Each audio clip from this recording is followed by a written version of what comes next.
পরিষদ গঠন করা হয়। এই ব্যাংকটাকে আওয়ামী লীগ কিভাবে গিলে খাচ্ছে সেটা দেখেন। মানে ব্যাংকটা আমার, আর আপনি এই পদ্ধতি অবলম্বন করে ব্যাংকটাকে গিলে খেলেন। আমি আপনাকে নিয়ে কথা বলছি না, আমি কথা বলছি আমার ব্যাংক, আমাকে নিয়ে কথা বলছি। এটা জুলুম নয়, এটা আমার উপরে মিথ্যাচার নয়। এই ব্যাংকটার প্রকৃত মালিক কে? আমরা জুলাই বিপ্লব করেছি, 24-এর গণ অভ্যুত্থান করেছি। এই গণ অভ্যুত্থানের চেতনা কি? আজকে রাজনৈতিক দলের একটা নেতা বক্তব্য দিয়েছে, আমি নাম বলবো না। উনি বলেছেন যে 5ই আগস্টের পরে বাংলাদেশ জামাত ইসলামী ব্যাংকে দখল করে নিয়েছে জোর করে। এখন বলেন, জামাত ইসলাম কি ইসলামী ব্যাংক দখল করেছে, নাকি জামাত ইসলামী ব্যাংক প্রতিষ্ঠা করেছে? এ কথা কর না কা? এই যে মীর কাসেম আলী ভাই ইসলামী ব্যাংক প্রতিষ্ঠা করেছে, স্বৈরাচার হাসিনা। এবার বাংলাদেশ জামাত ইসলামের নামে বিএনপি ভয়ঙ্কর এক অভিযোগ তুলল। জামাত ইসলাম নাকি ইসলামী ব্যাংক দখল করেছে, ইসলামী ব্যাংক তারা দখল করে নিয়েছে, এমন বক্তব্য দেওয়ার পর সামাজিক যোগাযোগ মাধ্যমে ব্যাপক আলোচনা শুরু হয়। কেন রুহুল কবির রিজভী কথাটা বলল? তো জামাত ইসলামকে আসলেই জামাতি ব্যাংক ইসলামী ব্যাংক দখল করেছে কিনা, নাকি এর ভিতরে আরও কোনো রহস্য রয়েছে, এ নিয়ে আলোচনা করব। এই বিষয় নিয়ে গুরুত্বপূর্ণ কথা বলেছে ডক্টর ফয়জুল হক এবং আরেকজন আলোচক। দুইটা আলোচনা শুনবো।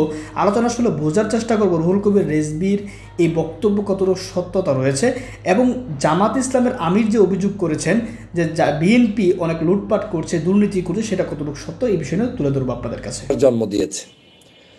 আমি কথা বলবো আজকের ইসলামী ব্যাংক নিয়ে, যেটা নিয়ে গতকালকে আপনাদেরকে বলেছিলাম, ব্যস্ততার কারণে আসতে পারিনি। তো গুরুত্বপূর্ণ লাইভটি আপনারা যাতে সহজে বুঝতে পারেন, সবাইকে শেয়ার করে দিলে দেশ বিদেশে সবাই জানতে সক্ষম হবে। আমি খুবই প্রথমেই কষ্ট পাচ্ছি এজন্য যে আমাকে ইসলামী ব্যাংক নিয়ে যুদ্ধ করতে হয়েছে আওয়ামী লীগের আমলেও, এবং 2000 আপনার স্পষ্ট মনে আছে 22-23-এর টকশোগুলোতে আমি সকাল সন্ধ্যা ইসলামী ব্যাংকের যে কোনো ইস্যু আসলে, তখন ফেসিবাদের বিরুদ্ধে কথা বলতে গিয়ে ইসলামী ব্যাংক প্রসঙ্গটা আসলে তখন আমাদেরকে কথা বলতে হয়েছে। কিন্তু আজকের বর্তমানে এই সময়ে এসে একটি অন্তর্বর্তীকালীন সরকার এবং নতুন একটি বাংলাদেশে এসেও ইসলামী ব্যাংক প্রসঙ্গে টেনে এটার আদি অন্ত উপস্থাপন করতে হবে, এটা আমাকে খুব কষ্ট দিয়েছে, লজ্জা দিয়েছে। আমি ব্যক্তিগতভাবে কোনো ব্যক্তি বিশেষের নাম কিংবা তাদের মতাদর্শকে কাউকে কোনো জায়গায় ছোট করার জন্য কখনোই কথা বলি না। আমি চেষ্টা করি আমার কাছে যেটা ন্যায়সঙ্গত মনে হচ্ছে সেটাই বলা উচিত। প্রিয় ভাইয়েরা, আপনারা নিশ্চয়ই জানেন যে বাংলাদেশের অতি গুরুত্বপূর্ণ একটি ব্যাংকের নাম ইসলামী ব্যাংক। যেই ব্যাংকটি বাংলাদেশের শীর্ষস্থানীয় ব্যাংক বলতে পারেন আপনি, এজন্য যে এই যে ব্যাংকের যে র্যাঙ্কিং রয়েছে, ব্যাংকের যে সেবা রয়েছে, ব্যাংকের যে অর্থনৈতিক কাঠামো রয়েছে, বাংলাদেশের মধ্যে যতগুলো ব্যাংক প্রতিষ্ঠিত আছে সবগুলোর মধ্যে নাম্বার 1 ছিল ইসলামী ব্যাংক বাংলাদেশ। এখন এই নাম্বার 1 ছিল যেই ব্যাংকটি, সেই ব্যাংকটি কথিত আছে যে বাংলাদেশের একটি ইসলামপন্থী দলের ব্যক্তিরা এই ব্যাংকটির সাথে সংশ্লিষ্ট। যেমন তাদের ব্যাংক আছে, যেমন তাদের বিশ্ববিদ্যালয় আছে, বিভিন্ন ইনস্টিটিউট আছে, সেরকম করেই ইসলামী ব্যাংকটাও একটি দলের সাথে সম্পৃক্ত, তথা ডাইরেক্ট বলতে গেলে আপনার জামাত ইসলামের লোকজন, শিবিরের লোকজন এখানে সম্পৃক্ত বলে বাংলাদেশের জনগণ জানে এবং বিশ্বাস করে। এবং তাদেরকে জানে এবং বিশ্বাস করে ওই জায়গা থেকেই হয়তো এই ব্যাংকের উত্থানটা অতি দ্রুত হয়েছে। কারণ জনগণ বিশ্বস্ত জায়গা চায়, জনগণ ভালো মানুষের কাছে টাকা পয়সা আমানত রাখতে চায়, এটা আমাদের স্বভাব। আমিও একটা জায়গায় কাউকে বিশ্বাস করতে গেলে সহজেই কাউকে নিশ্চয়ই করব না। তো ব্যাংকটার কয়েকটা পার্ট আপনাদেরকে বুঝালে আপনারা বুঝবেন যে ব্যাংকটা কিভাবে আওয়ামী লীগ দখল দিয়েছিল, এবং সেই আওয়ামী লীগ দখল যে দিয়েছে এবং এই দখলটা যে আওয়ামী লীগের চূড়ান্ত পর্যায়ের একটা বিজনেস পলিসিতে অন্যায় ছিল, রাষ্ট্রীয় কাঠামোতে অন্যায় ছিল, রাজনৈতিক শিষ্টাচারেও অন্যায় ছিল, সেটা আপনি এখন বুঝতে পারবেন। এই ব্যাংকটার বিরুদ্ধে বিষাদগার শুরু হয় মূলত আওয়ামী লীগ যখন ক্ষমতায় আসে তারপর থেকেই। বিশেষ করে 2013 সালে যখন শাহবাগ তৈরি করেছে, সেই 2013 সালের শাহবাগের সময় এই ইসলামী ব্যাংকের বিভিন্ন বুথে পর্যন্ত আঘাত করা হতো, টাকা পয়সা লোপাট করে নিয়ে যেত ওই শাহবাগের সেই বিরিয়ানি খোরেরা, সেই সময়ের ডাক্তার HM সরকার সহ যারা ধান্দাবাজে লিপ্ত ছিল, শাহবাগ তৈরি করেছিল, তারা কিন্তু সেই অপকর্মটি করে। তারও আগে 2011 সালে তৎকালীন সময়ের স্বরাষ্ট্র প্রতিমন্ত্রী শামসুল হক টুকু অভিযোগ করেছিলেন যে ইসলামী ব্যাংকের 8% সন্ত্রাসের অর্থায়ন যোগায়, মানে সন্ত্রাসী কর্মকাণ্ড করার জন্য ইসলামী ব্যাংকের এই 8% টাকা মানুষের মানে কি বলে সন্ত্রাসীর পিছনে ব্যয় হয়, বলছে কে? তৎকালীন সময়ের স্বরাষ্ট্র প্রতিমন্ত্রী টুকু। এই কিন্তু তাদের ধাপ শুরু, তারা একটার পর একটা ইসলামী ব্যাংককে নিয়ে খেলায় মত্ত শুরু করে এবং 2013 সালে গিয়ে সেটাকে শাহবাগের মঞ্চস্থ করে এবং শাহবাগীদের যে দাবি দেওয়া ছিল তার মধ্যে ইসলামী ব্যাংককেও সন্ত্রাসের অর্থায়ন অমুক তমুক এগুলো বলে বলে তাদেরকে গালিগালাজ করতো এবং তাদের বিভিন্ন ব্রাঞ্চে আওয়ামী লীগ কৌশলে আঘাত করত। আঘাত করে এই ব্যাংকটাকে নিয়ন্ত্রণ নেওয়ার জন্য একটা ফিল্ড তারা ক্রিয়েট করে। আপনারা জানেন যে এই ব্যাংকটায় প্রকৃতপক্ষে যে মালিকানা সিস্টেমটা সেটা হচ্ছে 70% শেয়ার ইসলামিক ডেভেলপমেন্ট ব্যাংক IDBর কাছে বিক্রি করা, 70%। বিদেশি বিনিয়োগদের হাতে ছিল এই 70%, 15% স্থানীয় বিনিয়োগকারীদের হাতে, আর 5% সরকারের হাতে এবং 10% ছিল শেয়ার বাজারে। এই ছিল তাদের কাঠামো। সেই কাঠামোটাকে আওয়ামী লীগ কিভাবে ভেঙে চুরে চুরমার করে আপনি দেখলে অবাক হবেন যে একটা ব্যাংক কিভাবে ডাকাতি করেছে আওয়ামী লীগ। সেই ডাকাতদের চরিত্র যেখানে আমার আপনার বর্ণনা করার কথা, সেটা না করে যখন ব্যাংকটার সঠিক মালিক যারা তাদেরকে আপনি আমরা বিতর্কিত করতে চাই, তখন নিশ্চয়ই সেটা কোনো সৎ চিন্তার আদর্শের জায়গা থেকে বলা হয় না। সে যদি আমার বাবাও বলে, এটা কোনোদিন সত্যকে আপনি ঢেকে রাখতে পারবেন না। মিথ্যা মিথ্যাই, সত্য সত্যই। গত 16 বছর যুদ্ধ করেছি, তার মধ্যে ইসলামী ব্যাংক, বিশ্ববিদ্যালয়গুলো দখলদারিত্ব, এই যে চট্টগ্রাম ইন্টারন্যাশনাল ইসলামিক ইউনিভার্সিটি আছে, IAUC, একজন MP আওয়ামী লীগের কয়েকদিন আগে গ্রেপ্তার হয়েছে, নদবী তার ব্যক্তিগত খায়েশ পূরণের জন্য এই বিশ্ববিদ্যালয়টাকে দখল করে নিয়েছিল। এই বিশ্ববিদ্যালয়ের যত জামাতপন্থী শিক্ষক কিংবা ডানপন্থী যারা ছিল তাদেরকে তাড়িয়ে দিয়ে আওয়ামী লীগের একটি রাজ্য ব্যবস্থা কায়েম করেছিল। অতএব এই জায়গা থেকে সেই বিশ্ববিদ্যালয়ের পক্ষে অবস্থান নিয়ে টকশো করেছি। এখন যদি ওই বিশ্ববিদ্যালয়টার মালিক আর একটা দলের হয়, আমার আদর্শের বাইরায়, সেই কারণে আবার আমি আওয়ামী লীগের মতো করে কথা বলবো না, এটা হতে পারে না। মাদারাত বিশ্ববিদ্যালয় তাদের বিশ্ববিদ্যালয়ের মাঠ দখল করে নিয়েছিল। ঢাকার মেয়র তৎকালীন সময়ে এই জায়গাগুলো সব দখল করেছে, স্কুলের শিক্ষার্থীরা খেলতে পারতো না। তখন আমি প্রতিবাদ করেছি। এখন আওয়ামী লীগ যা করেছে তার প্রতিবাদ করেছি। এখন আমি আমার ব্যক্তি স্বার্থের জন্য আমি কি আওয়ামী লীগের মতো কথা বলবো? না, হতে পারে না। 16 বছর সকল জুলুম অত্যাচারের বিরুদ্ধে যে ভাষায় কথা বলেছি, একই ভাষায় আপনাকে আমাকে কথা বলতে হবে। হ্যাঁ, দল আমি যে কোনো দলই করতে পারি, কিন্তু ব্যক্তির জায়গা থেকে যারা জুলুমের শিকার হয়েছে সেটাকে আপনার স্বীকৃতি দিতে হবে। আসুন যেই পয়েন্টে কথা বলতে চাই সেটা হচ্ছে 2017 সালে জানুয়ারিতে 3 দিনের নোটিশ দিয়ে বোর্ড মিটিং ডাকা হয়। এই বোর্ড মিটিংয়ে IDPর যে 70% তারা সমর্থক যাদের আর কি এখানে ইনভেস্ট ছিল, তারা কেউ আসতে পারে নাই, কারণ সব বিদেশি বিনিয়োগকারী। 3 দিনের মধ্যে কেউ তো দেশে আসার সুযোগ নেই। তাদেরকে প্রথম এখান থেকে পুশ করে তাদের এই যে ইনভেস্ট এটাকে বিক্রি করার জন্য চাপ সৃষ্টি করে তৎকালীন সময়ের আওয়ামী লীগ সরকার। এই ব্যাংকটার মধ্য থেকে 1/4 বাংলাদেশে রেমিটান্স আসতো প্রতি বছর। 17 সালের আগ পর্যন্ত বাংলাদেশের যে রেমিটান্স আসতো তার 1/4 হচ্ছে আপনার এই 1/4-এরও বেশি রেমিটান্স আসতো শুধু ইসলামী ব্যাংকের মাধ্যমে। তার মানে জনগণ এই ব্যাংকটাকে বিশ্বাস করে এই ব্যাংকের মাধ্যমে টাকা পাঠাতো। বিদেশে যে ভাইয়েরা আছেন তার বোনের কাছে, ভাইয়ের কাছে, হাজবেন্ডের কাছে, মেয়ের কাছে, বাবার কাছে, মায়ের কাছে, স্ত্রীর কাছে টাকা পাঠাতো বেশিরভাগ এই ব্যাংকের মাধ্যমে। তাহলে এই ব্যাংকটা সুরক্ষিত রাখার দায়িত্ব ছিল এই দেশের সরকারের। কিন্তু এই দেশের হায়েনারা সেই গত 16 বছর এই ব্যাংকটাকে লুটে পুটে খাওয়ার জন্য আওয়ামী লীগের নেতৃত্বে শেখ হাসিনার নির্দেশনায় এই ব্যাংকটাকে ধ্বংস করা হয়েছে। কিভাবে করেছে দেখেন। সেই যেখানে সবচাইতে 10,414 কোটি টাকার মূলধন যেটাকে ধরা হয় ব্যয় সমতুল্য, সেই মূলধনের জায়গা থেকে ব্যাংকটাকে এমন জায়গায় নিয়ে এসেছে যাতে করে ব্যাংকটা ঋণগ্রস্ত হতে হতে হতে হতে ব্যাংকের অস্তিত্ব আজকের বিলীন হওয়ার পথে নিয়ে গিয়েছিল এই শেখ হাসিনা এবং আওয়ামী লীগ একটা গ্রুপের নাম দিয়ে। এস আলম গ্রুপ, সাইফুল আলম, তার বিভিন্ন প্রতিষ্ঠান, এই প্রতিষ্ঠানের মাধ্যমে এখন পর্যন্ত 78,900 কোটি টাকা ঋণ নেয়। একটু লিখে রাখেন, 78,900 কোটি টাকা শুধু এই এস আলম গ্রুপ এই ব্যাংক থেকে লোপাট করেছে। এখন পর্যন্ত তারা এই ব্যাংক থেকে টাকা নিয়ে ভেঙে চুরে চুরমার করেছে, খেয়ে ফেলেছে, তথা এই টাকা তারা উদ্ধার করে নিয়ে গিয়েছে। তারা ঋণ নিয়েছে বিভিন্ন নামে বেনামে। এই এস আলম গ্রুপ তার নিজের নামে, তার আত্মীয় স্বজনের নামে বিভিন্ন প্রতিষ্ঠান গড়ে তুলে সেখান থেকে তারা এই টাকাগুলো নিয়েছে। এবং তারা এই টাকাগুলো নিয়ে যে ব্যাংকের যে ঋণের পরিমাণ বাড়িয়েছে সেটা হচ্ছে মোট বকেয়া ঋণের 47%। ভাবতে পারেন, 47% আপনার মোট বকেয়া বিলের ঋণের যে বকেয়া রয়েছে সেই বকেয়া ঋণের 47% হচ্ছে আজকের এই এই যে 78,900 কোটি টাকা ঋণ নিয়েছে এই এস আলম গ্রুপ।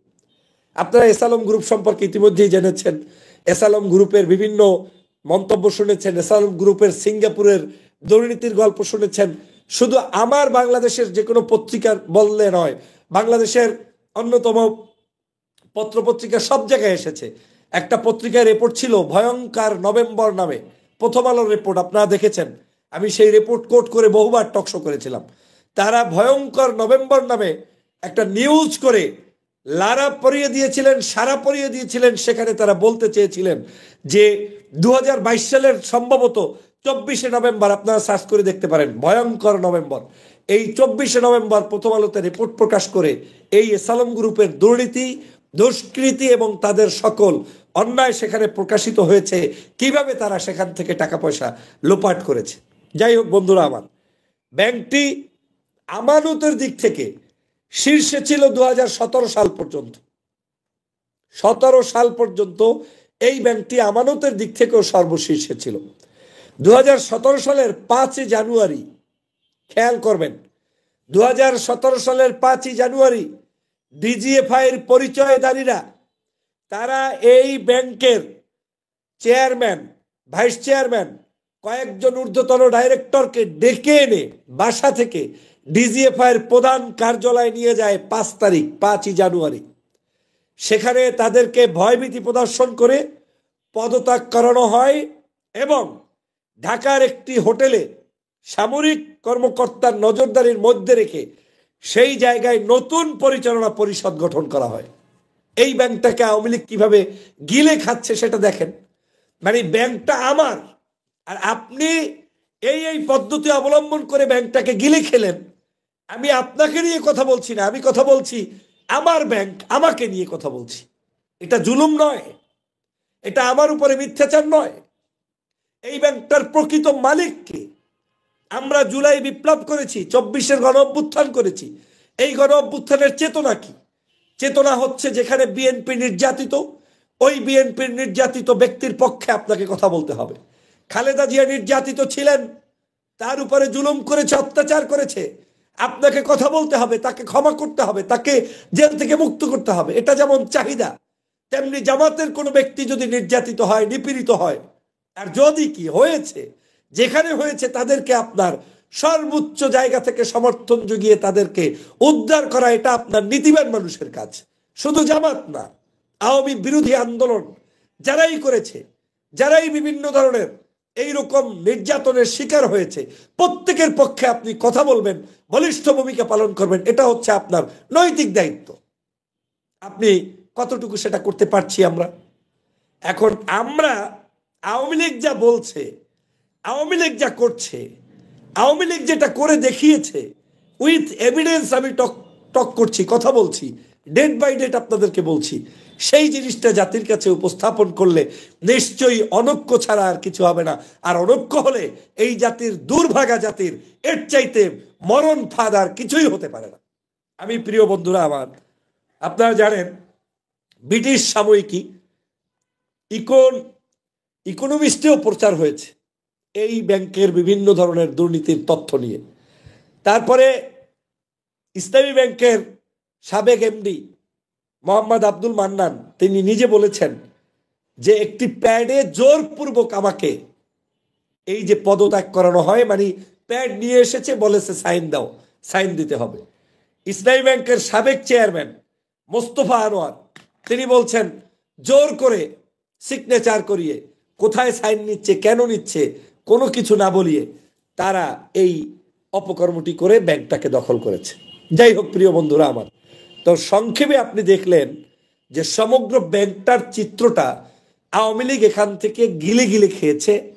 শুধু তাই নয়, আওয়ামী লীগের আমলে বঙ্গবন্ধুর 100 জন্মবার্ষিকী, এরপরে এটা সেটা, নাচ গান, ব্যান্ড, বিভিন্ন ধরনের শেখ হাসিনার বিশেষ ফান্ড, প্রধানমন্ত্রীর ত্রাণ তহবিল, সবগুলোতে এই একটা ব্যাংকের জায়গা থেকে টাকা পয়সা নিয়ে নিয়ে লোপাট করে করে একেবারে চিরদিনের জন্য ব্যাংকটাকে ধ্বংস করে দিতে চেয়েছিল। আজকের এই ব্যাংকটার মূল টার্গেটটাই ছিল যে এই ব্যাংকের যদি নিয়ন্ত্রণ নেওয়া যায় তাহলে এই ব্যাংকের উপরে নির্ভরশীল কোনো ইসলামী সংগঠন আছে কিনা তাদেরকে ধ্বংস করা, এটা ছিল তাদের একটা কাজ।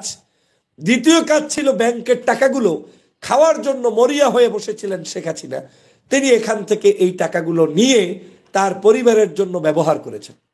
আমি মাঝে মাঝে বিরক্তের ছলে আমার প্রিয় ওই জামাত কিংবা ডানপন্থী বা এই ব্যাংকের সাথে সংশ্লিষ্ট অনেকের সাথে কথা বলতে গেলে গল্পের সাথে বলতাম যে আপনারা আসলেই এত বেশি সৎচিন্তা করেন যে নিজের মানুষরা প্রতিষ্ঠিত হতে পারে না, আর আপনার এই ব্যাংকের টাকাগুলো আওয়ামী লীগ তার পরিবারের জন্য ব্যয় করছে। অথচ উচিত ছিল এই ব্যাংকের যে টাকা জমানো, এই টাকা থেকে 100, 500, 1000 ডেডিকেটেড পিপলদেরকে বিভিন্ন ইউনিভার্সিটি থেকে স্কলারশিপ দিয়ে দিয়ে বিদেশে জজ, ব্যারিস্টার, আপনার কি বলে, ডক্টর, ইঞ্জিনিয়ার বানানোর জন্য আপনারা পাঠানো। আপনার ছেলেরাই ওর শিক্ষিত হয়ে দেশে আসতো, ভালো কাজ করতো, কিন্তু আপনারা সেটা করেন নাই। আপনার এই টাকাগুলো মেরে আওয়ামী লীগ খেয়ে শেখ মুজিবের জন্মদিন পালন করেছে। এটা আমি ক্ষোভে বলতাম, রাগ করে বলতাম যে কেন এরকম হচ্ছে, আপনার টাকা, আপনার ব্যাংক আপনাকে দখলদারিত্ব করছে। যাই হোক বন্ধুরা আবার, এখন আসেন ইসলামী ব্যাংক দখল দেওয়ার জন্য আওয়ামী লীগ মরিয়া কারণটা কি? আওয়ামী লীগ জাতে মাতাল তালে ঠিক। আওয়ামী লীগ জানে যে বাংলাদেশের সৎ চরিত্রবান মানুষ যেখানে আছে সেখানে ভালো কিছু ব্যবসা বাণিজ্য আছে। যেহেতু তারা ক্রিয়েটিভ না, তারা নিজেরা কিছু তৈরি করতে পারে না, যেহেতু তাদের মাথায় গোবর, তারা জাতির কোনো কল্যাণে কোনো কিছু অবদান রাখতে পারে না, সে কারণে এই জামাত শিবির নিয়ন্ত্রিত প্রতিষ্ঠানগুলো সবার আগে টার্গেট করে আওয়ামী লীগ। যে প্রতিষ্ঠান বানাবো কি, বানানোর মতো তো মেধা নাই, তো কি করতে হবে, মেধাশূন্য এই লোকগুলো মেধাবীদের প্রতিষ্ঠানগুলোকে টার্গেট নিল। আর সেই টার্গেট নিয়েই তারা এই বিশ্ববিদ্যালয় দখল দিয়েছে, ব্যাংক দখল দিয়েছে, এরপরে বিভিন্ন বীমা প্রতিষ্ঠান যা আছে, আমি জানি না, জামাতের অনেক প্রতিষ্ঠান, আমার এত সব তথ্য জানাও নাই, সেই প্রতিষ্ঠানগুলো সব আওয়ামী লীগ নিজেরা নিজেদের ক্যাডার দিয়ে দখল দিয়েছে। কিছু কিছু জায়গায় সরাসরি না পারলে তাদের ব্যবসায়ী প্রতিষ্ঠানগুলোকে ইনভলভ করেছে, এভাবে করে করে ব্যাংকগুলোকে ধ্বংস করে দিয়েছে। আজকের পরিস্থিতি এমন দাঁড়িয়েছে যে বাধ্য করে এই ব্যাংক, আজকের এই ব্যাংকের সমস্ত চিত্রটা চেঞ্জ হয়ে গিয়েছে। আইডিপি তার শেয়ার টেয়ার বিক্রি করে চলে গিয়েছে, বিভিন্ন বাংলাদেশের যারা ডাইরেক্টর ছিল তাদেরকে পদত্যাগ করানো হয়েছে, যারা সৎ নাগরিক ছিল তাদেরকে চাকরিচ্যুত করা হয়েছে। এই এসালমের সাইফুল তার নিজের সন্তানকে পর্যন্ত, এই যে গত কয়েকদিন আগ পর্যন্ত যিনি এই ব্যাংকের চেয়ারম্যানের দায়িত্বে ছিলেন, একটা মানে ইয়াং হতে পারে, একজন অল্প বয়স্ক ছেলে দায়িত্ব পেতেই পারে, কিন্তু তার আপন সন্তানকে এই এসালম গ্রুপ ইসলামী ব্যাংকের চেয়ারম্যান বানিয়ে বসে রেখেছে। একটা জায়গা নাই। আমি সেই কারণে আমি বারবার বলছি যে প্রতিষ্ঠান যারাই প্রতিষ্ঠা করবে তাদের প্রত্যেকটি প্রতিষ্ঠান স্বাধীন থাকবে, ওই প্রতিষ্ঠানগুলোকে নিয়ে আমাদেরকে কোনোভাবে হস্তক্ষেপ করা উচিত নয়। আজকে যে বা যারা মনে করেন যে ইসলামী ব্যাংক কেউ দখল করছে, আমি তাদের উদ্দেশ্যে বলতে চাই, ইসলামী ব্যাংক কেউ দখল করছে না, বরং আপনাদের আমাদের সকলের দায়িত্ব হচ্ছে এই দখলদার আওয়ামী লীগের হাত থেকে এই প্রতিষ্ঠানটাকে উদ্ধার করে যে সত্যিকার মালিক তার কাছে উপস্থাপন করা। এখন মালিক যদি হয় পীর সাহেব, পীর সাহেবের হাতে দিয়ে আসবেন। মালিক যদি হয় জামাত সাহেব, জামাতের হাতে দিয়ে আসবেন। মালিক যদি হয় চরমনায়ের পীর, চরমনায়ের পীরের হাতে দিয়ে আসবেন। কিন্তু মালিক যদি হয় জামাত, তাইলে কুরকুরানি শ্বশুরানি কেন? মালিক যদি হয় ইসলামী কোনো পার্টির লোক, তাইলে শরীরের অসুস্থতার কারণটা কি? কারণটা কি? আমি এই জিনিসটাই বুঝে পাই না। আমি যে কারণে সব সময় স্পষ্ট ভাষায় কথা বলতে চাই যে আমার এই মালিক যদি আমার একজন সহযোদ্ধা হয়, লোকটা যদি বামপন্থীও হয়, কিন্তু লোকটা জুলাই বিপ্লবের সাথে সম্পৃক্ত ছিল, আওয়ামী লীগ থেকে নির্যাতিত হয়েছে, কিন্তু লোকটার একটা ব্যাংক আছে, লোকটার একটা ভার্সিটি আছে, লোকটার একটা স্কুল আছে, আমার দায়িত্ব হচ্ছে উদ্ধার করে তার পাশে থাকা। ওইটার নাম হচ্ছে রাজনীতি। কিন্তু আমরা সেটা না করে যদি তাকেই বিতর্কের মধ্যে ফেলে দেওয়ার চেষ্টা করি, তাহলে বুঝতে হবে গত 16 বছরের বাংলাদেশের মানুষ জানে কে নির্যাতিত হয়েছে, কে হয়নি। তো যখন আমি উল্টা কথা বলতে যাব, তখন আমার যে জনপ্রিয়তা, আমার যে ভালোবাসা, আমার যে বাস্তবতা, আমার যে জনগণের সাথে সম্পৃক্ততা, ন্যায়সঙ্গত আচরণ করার কথা, সেটার ব্যতিক্রম দেখলে জনগণ অটোমেটিক আমাকেই থুতু নিক্ষেপ করবে। অতএব আমাদের এই ব্যাপারে সতর্ক পদ্ধতিতে এগিয়ে আসা উচিত। বাংলাদেশের শীর্ষস্থানীয় রাজনীতিবিদদের কথোপকথনের জায়গাগুলোতে আমি ইউনিটি চাই, ঐক্যবদ্ধতা চাই। আগামীর বাংলাদেশ গঠনের জন্য আমাদের সঠিক নেতৃত্ব চাই, যেই নেতৃত্ব বাংলাদেশের মানুষের সকলের হৃদয়ে অংশগ্রহণ করে দেশটাকে এগিয়ে নিয়ে যেতে পারে। হিংসা, বিদ্বেষ, এই ধরনের আওয়ামী লীগের মতো কথাবার্তা এইটা শুনতে চাই না। ভিন্ন বিষয়ে আমি কথা বলতে চেয়েছি, প্রসঙ্গক্রমে এখানেও বলে রাখি, আওয়ামী লীগ দেশে ওই যুদ্ধ অপরাধীদের ট্যাগ লাগাইয়া, ওই রাজাকারের ট্যাগ লাগাইয়া, ওই রক্কাডার ট্যাগ লাগাইয়া বহু অপকর্ম করেছে। সবগুলা করতে করতে এমন হয়েছে আওয়ামী লীগের চূড়ান্ত অধপতন হয়েছে। সর্বশেষ শেখ হাসিনা রাজাকার শব্দ উচ্চারণ করার মধ্য দিয়ে তার রাজনৈতিক কবরস্থ হয়েছে। অতএব যত বড়ই সাংগঠনিক ব্যক্তিত্ব হই, যত বড়ই নেতা হই, আমার শব্দ চয়ন, আমার বক্তব্য যদি আওয়ামী লীগের মতো হয়, তাহলে ধরেই নিতে হবে আমার জন্য মহা বিপদ অপেক্ষা করছে। এই দেশের জনগণ এখন আর এই সকল শব্দ শুনতে চায় না। এদেশের জনগণ সাইদির মৃত্যুতে ক্রন্দন করেছে। এদেশের জনগণ আলেম ওলামার ফাঁসিতে কষ্ট পেয়েছে। একজন মানুষ নাই, জরিপ করে দেখবেন, যারা বলবে তাদেরকে ফাঁসি দেওয়া সঠিক ছিল, কেউ বলবে না, কেউ বলবে না। এদেশের জনগণ খালেদা জিয়াকে বাসা থেকে বের করেছে, তাতেও কষ্ট পেয়েছে। এদেশের জনগণ খালেদা জিয়াকে বিনা চিকিৎসায় রেখেছে, তাতেও কষ্ট পেয়েছে। তারেক রহমান সাহেবকে বিদেশে রেখেছে, তাতেও কষ্ট পেয়েছে। এদেশের জনগণ কষ্ট পেয়েছে, কিন্তু শুধু আমার কষ্টটার জন্যই কষ্ট পায় নাই, সামগ্রিক সমগ্র বিরোধী মতের মানুষদের মানে কষ্টটাকে মিলেই একটা বিস্ফোরণ হয়েছে।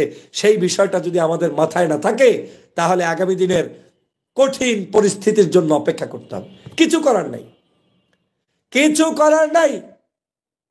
আমি আপনার থেকেও নির্যাতিত, আমার থেকেও নির্যাতিত, যাবেন কোথায়? মানুষকে সব সময় কাছে টাকার মানসিকতা করতে হবে। বৃহত্তর দল হলে বৃহত্তর কর্মসূচির মধ্যে সবচেয়ে বড় কর্মসূচি থাকবে উদারতার ভিত্তিতে। আমার উদারতার লেভেলটা এত বড় থাকবে যে আমি কাউকে ভাববই না, সময়ই নাই আমার। প্রিয় ভাইরা, নিশ্চয়ই আমার এই কথাগুলো অনেকের কাছে, আমি বয়সে ছোট, পছন্দ হতে পারে, হবে না, কিন্তু এটাই বাস্তবতা। বাংলাদেশের বাস্তবতা যদি আমরা বুঝতে অক্ষম হই, বাংলাদেশের আগামী দিনের ভবিষ্যৎ অন্ধকার। আর যদি সেটা যত দ্রুত বুঝতে পারবো, তত দ্রুত হবে। এই দেশের জনগণ অন্তত 16 বছরে শেখ হাসিনার একটা কারণে একটা জিনিস সবাই শিখে গিয়েছে, টাউট বাটপারি কাহাকে বলে, কত প্রকার কি কি, এটা এদেশের জনগণ কি ভাষায় আপনি টাউট করবেন, কি ভাষায় আপনি শয়তানি করবেন, এটা জনগণ ভালোই বোঝে। এই দেশে আর ব্যাখ্যা বিশ্লেষণ দিয়ে লাভ নাই। এই দেশে আর ফাঁসির কাস্টে ঝুলছে যারা, তাদেরকে রাজাকার ডাইকে লাভ নাই। যত ডাকবেন অত পতন।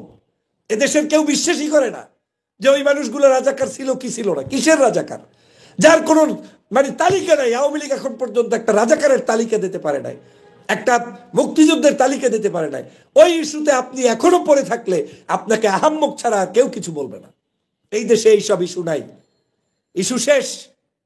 এদেশে একটাই ইস্যু, এখন আমরা দেশপ্রেমিক। 53 বছর হয়েছে। এখন আপনার এই অনলাইনে আসলে দেখবেন আওয়ামী লীগ এখন আপনার মতো আমার দলের হয়ে গেছে। মানে 16 বছর যে আওয়ামী লীগ ছিল, তারা এখন আমার বিরুদ্ধে, আপনার বিরুদ্ধে, সৎ নাগরিকদের বিরুদ্ধে কথা বলার জন্য আপনার আপন সেজে কাছে আসার চেষ্টা করবে, আর কাছের মানুষদেরকে দূরে ঠেলার চেষ্টা করবে। ওরা কোনোদিনই কল্যাণকর নয়। এরা শেখ হাসিনার আশেপাশেও ছিল, শেখ হাসিনাকে ধ্বংস করে দিয়েছে।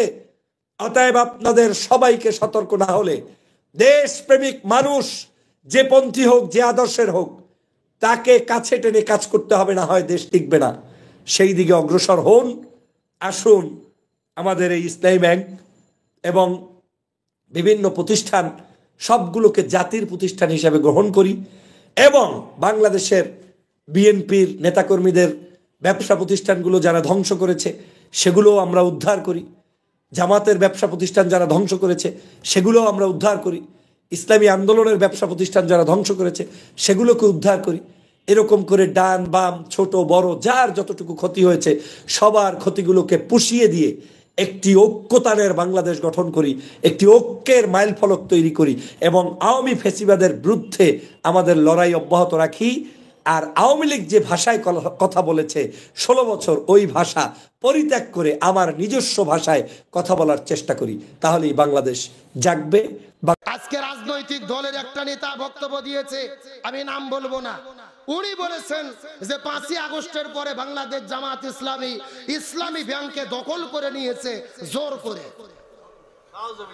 এখন বলেন, জামাত ইসলাম কি ইসলামী ব্যাংক দখল করেছে, নাকি জামাত ইসলামী ব্যাংক প্রতিষ্ঠা করেছে? এ কথা কর না কা। এই যে মীর কাসেম আলী ভাই ইসলামী ব্যাংক প্রতিষ্ঠা করেছে, স্বৈরাচার হাসিনা এস আলম গ্রুপ জোর করে দখল করেছিল। এরা দেশ স্বাধীন হওয়ার পরে বাপ দাদার সম্পত্তিকে পূর্ণ উদ্ধার করেছে। এখন নিজের প্রতিষ্ঠান নিজেরা উদ্ধার করা কি অপরাধ? অথচ নেতা বক্তব্য দিচ্ছে জামাত ইসলামকে চেনা আছে, তারা 5ই আগস্টের পরে ইসলামী ব্যাংকে জোর দখল করে নিয়েছে। আমরা ওই নেতাকে বলতে চাই, আপনার বক্তব্য শুনে ছোট বাচ্চারা হাসাহাসি করবে, তার কারণ সবাই জানে ইসলামী ব্যাংক কাদের প্রতিষ্ঠান। এ কথা কর না কা। আরো আবার বক্তব্য দিচ্ছে আপনারা রক কাটেন, মানুষ ভালো করে জানে, কিন্তু গত 16 বছর নয়, বাংলাদেশের ইতিহাসের পরে দেখা গিয়েছে শিবিরের ছেলেপেলে রক কাটে না, রক কাটে ছাত্রলীগের সন্ত্রাসীরা। আগে তো আমরা শুনতাম শিবির মানে রক কাটা, শিবির মানে কি কাটা। রাজশাহীতে যাওয়ার পরে জিজ্ঞেস করা হলো, রাজশাহীতে শিবির কি রক কাটে? রাজশাহীর লোক বলতেছে না, শিবির তো রাজশাহীতে রক কাটে না, ঢাকায় কাটে। কোথায় কাটে? ঢাকার যাওয়ার পরে জিজ্ঞেস করা হলো, শিবির কি ঢাকায় রক কাটে? ঢাকার লোক বলতেছে না, ঢাকায় কাটে না, চট্টগ্রাম কাটে। কিন্তু পেপার পত্রিকা নিউজ গবেষণা করে দেখা গেল শিবির রক কাটে না, 99% রক কেটেছে বাংলাদেশে ছাত্রলীগের সন্ত্রাসীরা। আর এই জন্যই 1 তারিখে জামাত শিবিরকে তারা নিষিদ্ধ করেছিল, আর 1 মাস পার না হতেই এই বাংলাদেশে সন্ত্রাসী সংগঠন হিসেবে ছাত্রলীগকে নিষিদ্ধ করা হয়েছে। এগুলো কার খেলা? এ জোরে বলেন, কার ফায়সালা? তার মানে অন্যর জন্য গর্ত খুললে ওই গর্তে নিজেদেরকেই পড়তে। আমি টেনশনে আছি ভাই, যারা ছাত্রলীগ করতো কিন্তু এখনো বিয়ে করেনি, জোরকন কি করেনি, আমি চিন্তা করতেছি এরা পাত্রী পাবে কোথায়? এ কথা কর না কে। কোন ভালো ফ্যামিলির লোকজন কি এই সন্ত্রাসী জঙ্গিদের সঙ্গে মেয়েকে বিয়ে দেবে? আমরা পরিষ্কার করে বলি, যেই নেতা বলেছে জামাত ইসলামী ব্যাংক দখল করেছে, রক কেটেছে, একে বলতে চাই তুমি প্রকাশ্য জাতির কাছে ক্ষমা চাও, নতুবা বাংলাদেশের মানুষেরা বিশ্বাস করবে তুমি পাগল হয়ে গেছো, তুমি মেন্টাল হয়ে গেছো, তোমাকে পাবনায় নিয়ে গিয়ে পাগলাগারোতে চিকিৎসা করা দরকার। আমিরে জামাত বলেছিল আমরা এক জালেমকে বিদায় করছি, আর এক জালেমকে দেখতে চাই, কিন্তু ওদের শরীরে চুলকনি শুরু হয়েছে। আমাদের কেন জালেম বলা হলো? আমাদের বগুড়ায় একটা কথা আছে, মাছার তলে কেড়ে ও লাফ দিয়ে উঠে বলতেছে কলা খাইনি, তার মানে হলো চোরের মন পুলিশ। আমার কথা হলো আপনারা তো জালেম না, আমিরে জামাত জালেম বলাতে আপনারা লাফে উঠলেন কেন? কথা কয় না। আপনারা চাঁদাও দাবি করতেছেন না, টেন্ডার বাজিও করতেছেন না, আপনারা ভালো, আপনাদের ভালোবাসি, তো চুপচাপ বসে থাকেন। কথা কন না কে? স্বৈরাচাররা পালিয়ে গেছে, দেশের বিরুদ্ধে ষড়যন্ত্র করেছিল, ও 250 বছরে শেষ করতে পারেনি, আবার আপনারা নতুন করে প্ল্যান করতেছেন। কথা কন না কে? স্বৈরাচাররা আছে না পালাইছে? কোথায় আওয়ামী লীগ, কোথায় কাদের কাকা, কোথায় গেল ওই জালেমের গরম গরম কথা? একটু জোরে বলেন, জোরে বলেন। কোথায় আওয়ামী লীগ, কোথায় কাদের কাকা, কোথায় গেল ওই জালেমের গরম গরম কথা? খেলা হবে, খেলা হবে, খেলা হবে, খেলা হবে, খেলা হবে, বইলা কাকা গেল পালাইয়া। এ খেলা হবে ডায়লগ কে দিয়েছিল? জোরকন কি কাদের? কাউও কাদের। আমার ভাইরে হাসার জন্য বলি নাই, এই ওবায়দুল কাদের মানুষের অন্তরে যত জ্বালা দিয়েছে, এত জ্বালা বাংলাদেশে কেউ দেয় নাই। তার ওই মুখের বিজলানি দেখে মানুষের জীবন অতিষ্ঠ হয়ে গেছে। ও বলেছিল পালাবো না, প্রয়োজনে ঠাকুর গাঁয়ে ফখরুলের বাসায় যাব। মির্জা ফখরুল ইসলাম আলমগীর অত্যন্ত ভদ্র মার্জিত একজন মানুষ।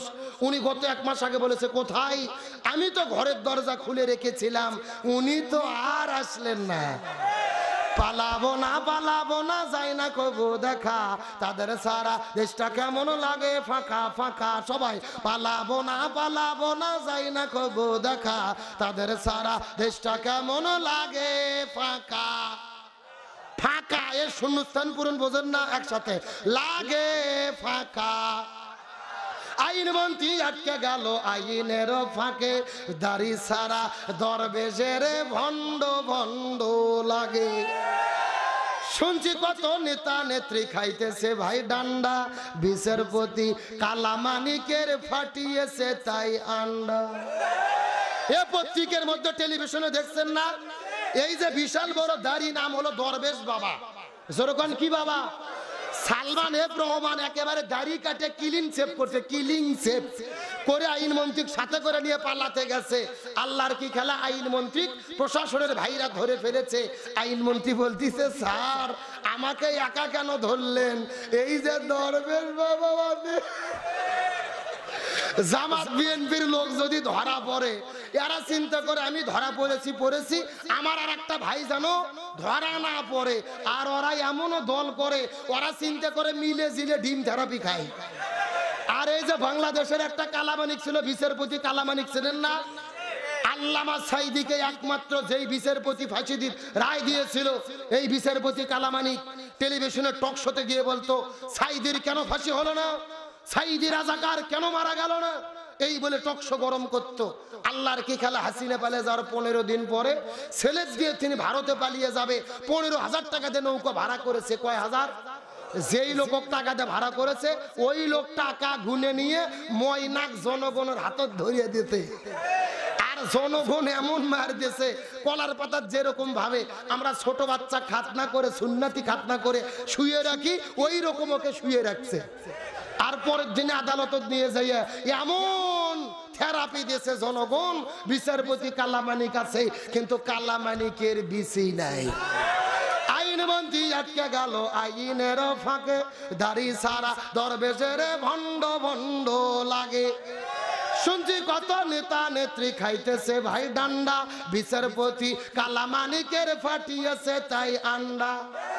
পলকেরও ঝলক গেল থামিয়ে নেটের চাকা, তাদের সারা দেশটা কেমন লাগে ফাঁকা ফাঁকা। পালাবো না, পালাবো না, যাই না কবু দেখা, তাদের সারা দেশটা কেমন লাগে ফাঁকা ফাঁকা। আলোচনা কি চলবে? কারা কারা চলবে? দুটি হাত আল্লাহকে তুলে দেখান।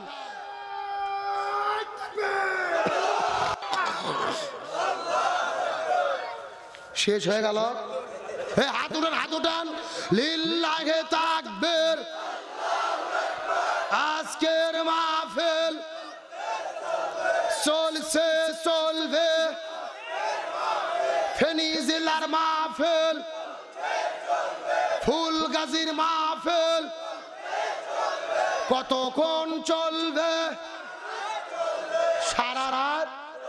কে রে, এটা কি হুজুর মারা ওয়াজ নাকি? আমার ভাইরা সারা রাত নয়, আলোচনা যেহেতু শুরু করেছি, আর মিনিট 20-30 টাইম কি দেওয়া যাবে? জোরে বলেন যাবে? তবে কথা দেওয়া লাগবে, কোনো ওটাউটি করা যাবে? আর ওই যে পিছে দাঁড়িয়ে আছে ওরা কারা, কোথা থেকে এলো? জি বসে গেছে, আলহামদুলিল্লাহ, বসেন বসেন বসেন। আলোচনা চলছে, তাহলে জোরে বলেন সাহাবী হানজালার কি গোসল বাকি? কথা কর না কে? এই আলোচনার মধ্যে বর্তমান প্রেক্ষাপটে বিশাল একটা শিক্ষা আছে, আমি আপনাদেরকে অবশ্যই বলবো। তবে যদি অনুমতি দেন মহিলাদের জন্য 2 মিনিট কিছু বলবো, বলার দরকার আছে না নাই? এ মুরবি মুরবি, ওরে বাবা, এগুলো তো ডিজিটাল শ্রোতা, বক্তার চাইতে শ্রোতা বেশি শিয়ারা। আপনাদের কুমিল্লার মোস্তাক ফয়জি হুজুর এক মাহফিল, একটা মুরব্বী চাচা উঠে গেছে, উনি শুধু বলছে মুরব্বী মুরব্বী, মানে বসেন যাইয়েন না। মিডিয়ার ছেলে পেলে 30 সেকেন্ড কাটিয়ে এমন ভাবে ফেসবুক, ইন্টারনেট, টিকটক দিয়েছে, পুরো সোশ্যাল মিডিয়া শুধু মুরব্বী মুরব্বী জিকির চলতেছে। এ কথা কর না গা? আচ্ছা, যারা যাচ্ছে এরা কারা শোনেন? আবু জেহেলের কথা শুনে উঠে যাওয়া লক্ষণ ভালো না। এরা পেশাব করে যদি জাগার মাল জাগাত ফেরত না আসে, তাহলে মনে করবেন ভেজাল আছে। আল্লাহ তাআলা থাকার তৌফিক দিক, বলেন আমিন। মহিলাদের জন্য 2 মিনিট কি বলবো? আমার বন্ধুগণ, মুসলমান ভাইরা, গভীর মনোযোগ। আমার নবীজি মিরাজের রাতে সর্বপ্রথম চলে গেলেন জান্নাতের মধ্যে, জান্নাতটা পরিভ্রমণ করার জন্য। ওই জান্নাতটা পরিভ্রমণ করার পরে আমার নবীজি যখন জান্নাতের মধ্যে চলে গেলেন, আমার নবীজি লক্ষ্য করে দেখতে পারে হাজার হাজার মহিলাদেরকে আগুন দিয়ে দাউ দাউ দাউ দাউ করে জ্বালানো হচ্ছে। ওই মহিলাগুলো চিৎকার করে চেঁচামেচি করতেছে, আর ওই মহিলাদের মাথার উপরে বসে কিছু কাকগুলো তাদের মাথার মগজগুলো ঠুকুরে ঠুকুরে ঠুকুরে ঠুকুরে খাচ্ছে।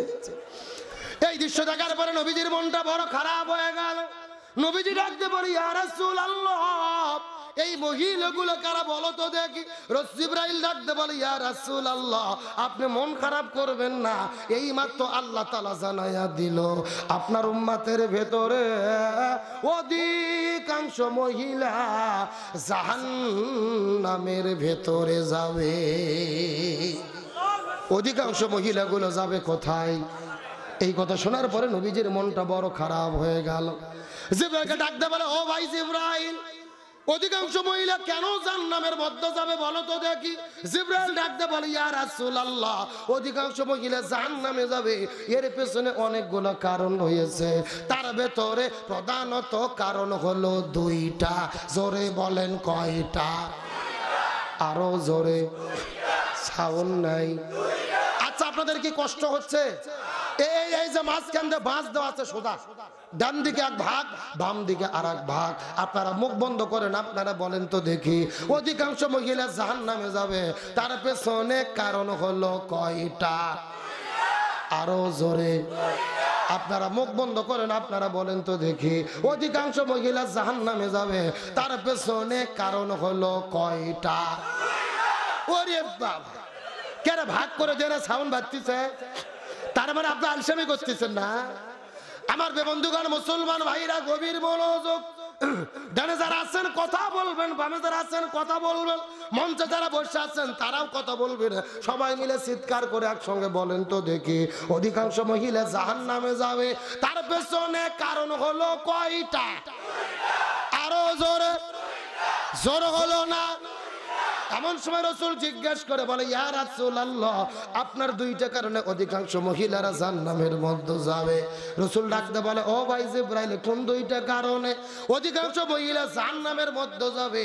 জিবরাইল ডাকতে বলে, ইয়া রাসূলুল্লাহ, তার মধ্যে প্রথম নম্বর প্রকার হলো তারা যেই মহিলাগুলো পর্দার বিধান মেনে চলে না, মাথার চুলগুলো বের করে, আজরা পাজরা বের করে বেপর্দা অবস্থায় রাস্তাঘাটে ঘোরাফেরা করে, এই সমস্ত মহিলাগুলো জাহান্নামের মধ্যে যাবে। তার মানে বোঝা গেল, বেপর্দা নারী যারা জাহান্নামে যাবে। এ শূন্যস্থান পূরণ বোঝেন না? জোরে, বেপর্দা নারী যারা। কে রে ভাই, পর্দার মিছিল করতে কি ভয় লাগে? একটু জোরে শব্দ দেন। ও বাড়িতে আপনার বইয়ের কান পর্যন্ত সাউন্ড যেন যায়। কথা কর না কা? বেপরদা নারী যারা, বেপরদা নারীর স্বামী যারা, আর কথা কয় না বাঙালি রে। আমরা যখন ওয়াজ করি অধিকাংশ মহিলারা জাহান্নামে যাবে, কিছু কিছু পুরুষ আছে ভোগল বাজায় যে যাক নিয়ে মানুষ যায় যাক, আমরা তো বাঁচলাম। এ নোয়াখালী ফেনীর মুসলমান গভীর মনোযোগ, এত কিন্তু সোজা নয়। আমার নবীজি হাদিসের মধ্যে বলেছে, আপনাদের ফেনী জেলার যদি একটা মহিলা জাহান্নামের মধ্যে যায়, একটা মেয়ে জাহান্নামের যাওয়ার কারণে ওই মেয়েটি একা জাহান্নামে যাবে না, একটা মেয়ের সঙ্গে কমপক্ষে 4 জন পুরুষকে জাহান্নামে যেতে হবে, একটা মেয়ের সঙ্গে কমপক্ষে 4 জন ছেলেকে জাহান্নামে যেতে হবে। জোরে বলেন কতজন? আরো জোরে। ওই 4 জন কারা কারা আমাদের জানার দরকার আছে না নাই? এ ফেনী ফুলগাজীর মুসলমান কথাগুলো সুন্দর করে বোঝার চেষ্টা করবেন। একটা মেয়ে যদি জাহান্নামে যায়, ওই মেয়েটি একা একা জাহান্নামে যাবে না, ওই মেয়েটির সঙ্গে কমপক্ষে 4 জন পুরুষকে জাহান্নামে যেতে হবে। তার মধ্যে 1 নম্বর হলো বাবা। 1 নম্বর কি? গভীর মনোযোগ, হাদিসটা বোঝার চেষ্টা করবেন। একটা মেয়ে যদি পর্দা না করার কারণে জাহান্নামের মধ্যে যায়, ওই মেয়েটি একা একা জাহান্নামে যাবে না, ওই মেয়েটি বাবার অধীনে বসবাস করেছে, কিন্তু বাবা যদি মেয়েকে পর্দা করতে বাধ্য না করে, পর্দার জন্য তাগিদ না করে, ওই মেয়ে যদি জাহান্নামে যায়, একা একা জাহান্নামে যাবে না রে, ওই মেয়েটির জন্য বাবাকেও জাহান্নামে যেতে। এই ফেনী ফুলগাজীর ভেতরে এমনও বাবা আছে, মাথার মধ্যে টুপি, মুখের মধ্যে দাড়ি, সামনের কাতারে নামাজ পড়ে, হজ করেছে 6 বার, কিন্তু আল্লাহর রহমতে তার 2টা মেয়ে আছে, একটা হলো পরিমণি আর একটা হলো মাহিয়া মাহি। এ যুবকেরা কথা বলো। শরীরের মধ্যে হেজাব নাই, বোরকা নাই, পর্দা নাই, টাইট ফিটিং টি-শার্ট পরে, গেঞ্জি পরে বেপর্দা হয়ে ঘোরাফেরা করে। এই যে মেয়েটা পর্দা করে না, ওই মেয়েটির বাপ নামাজ পড়ে, হজ করে, যাকাত দেয়, মাথার টুপি মুখোদ্দারি, ওই মেয়েটি যদি জাহান্নামে যায়, ওই মেয়েটির কারণে ওই নামাজ পড়নেওয়ালা, হজ করনেওয়ালা, দাড়ি টুপিওয়ালা কেউ মেয়েটির কারণে জাহান্নামে যেতে। এ আমার কথাকে আপনারা বুঝতেছেন? বাবা খুবই ভালো, 6 বার হজ করছে, 5 ওয়াক্ত নামাজ পড়ে, মাথার টুপি মুখোদ্দারি, এমন ভাবে একটা মাথার ঘোমটা দেয় মনে হয় জিবরাইলের খালাতো ভাই, কিন্তু ওর 2টে মেয়ে আছে, পর্দা করে না। ওর মেয়ের জন্য পুরো ফেনী জেলার যুবকেরা নষ্ট। এ কথা কর না গা? ওই মেয়ে যদি পর্দা না করে, এই বাবা। দর্শক, আপনারা আলোচনা শুনেছেন, শুনে বুঝতে পেরেছেন এতটুকু যে জামাত ইসলাম আসলে মূলত ইসলামী ব্যাংক দখল করেনি। মূলত এই ইসলামী ব্যাংকের মালিকই ছিল জামাত, কারণ মীর কাসেম সাহেবই এই ব্যাংক প্রতিষ্ঠিত করেন। তারপর তাদের নিয়ন্ত্রণে ছিল। আওয়ামী লীগ ক্ষমতায় গিয়ে এই ব্যাংক তাদের এস আলমের কাছে তুলে দেয় এবং তারা সেটা নিয়ন্ত্রণ করে এবং ব্যাপক লুটপাট করে এই ইসলামী ব্যাংক থেকে। তারপর এই ব্যাংক জামাত ইসলাম নিয়ে নেয়, মূলত প্রকৃত মালিকের কাছেই ব্যাংকটা ফেরত যায়। আর জামাতের যখন একের পর এক জামাতের নেতারা বিএনপির বিরুদ্ধে অভিযোগ করছে, বিএনপি দুর্নীতি করছে, লুটপাট করছে, আসলে বাস্তবতা করছে। আপনি যেই জায়গায় যাবেন, আগের যে চাঁদাবাজি, ফুটপাত, রাস্তাঘাট, সব জায়গায় কিন্তু বিএনপির নেতাকর্মীরা হাত দিয়েছে, এটা লুকানোর কিছু নেই। তো এই কথাগুলো যখন জামাতের নেতারা বলেন, তখন জামাতের বিরুদ্ধে বলার মতো আসলেও কিছু নেই, কারণ জামাত লুটপাটের সাথে এখনও পর্যন্ত জড়িত হয়নি, আশা করি তারা হবেও না। তো জামাত একটা কাজই করেছে, তাদের যে হারানো ব্যাংক, প্রকৃত মালিকানা তাদের ছিল, সেটা তারা ফিরিয়ে এনেছে। তাই রুহুল কবির রিজভী এটাই তুলে ধরেছেন যে জামাত ইসলামী ব্যাংক ছিনতাই করে নিয়েছে, ইসলামী ব্যাংক দখল করেছে। মূলত আসলে ইসলামী ব্যাংক তারা দখল নেয়নি, বরং তারা নিজেরা মালিক ছিল, তাদের কাছ থেকে দখল গিয়ে গেছিলো, তারা সেটা পুনরুদ্ধার করেছে। তো এখান থেকে একটা কথা স্পষ্ট হয়েছে রিজভীর কথায়, যে জামাতের কোনো দুর্নীতি নেই, জামাতের কোনো চুরির রেকর্ড নাই, জামাতের কোনো দখলদারের রেকর্ড নাই, জামাতের চাঁদাবাজির কোনো রেকর্ড নাই। যদি থাকতো রিজভী সাহেব বলতো। তো যখন রিজভী সাহেব পুরো গাটাগাটি করে কিছুই পাইল না, তখন রিজভী সাহেব ইসলামী ব্যাংকের কথা বললেন। কিন্তু ইসলামী ব্যাংকের ইতিহাস মানুষ জানে, আসলে বাস্তবতা দেখায়। রিজভী সাহেব যদিও পাল্টা একটা জবাব দিয়েছেন, তাই স্পষ্ট যে জামাত আসলে দুর্নীতির সাথে, লুটপাটের সাথে জড়িত নয়। যাই প্রিয় দর্শক, আপনারা আলোচনা শুনেছেন, আপনাদের ব্যক্তিগত মতামত অবশ্যই কমেন্ট বক্সে কমেন্ট করবেন।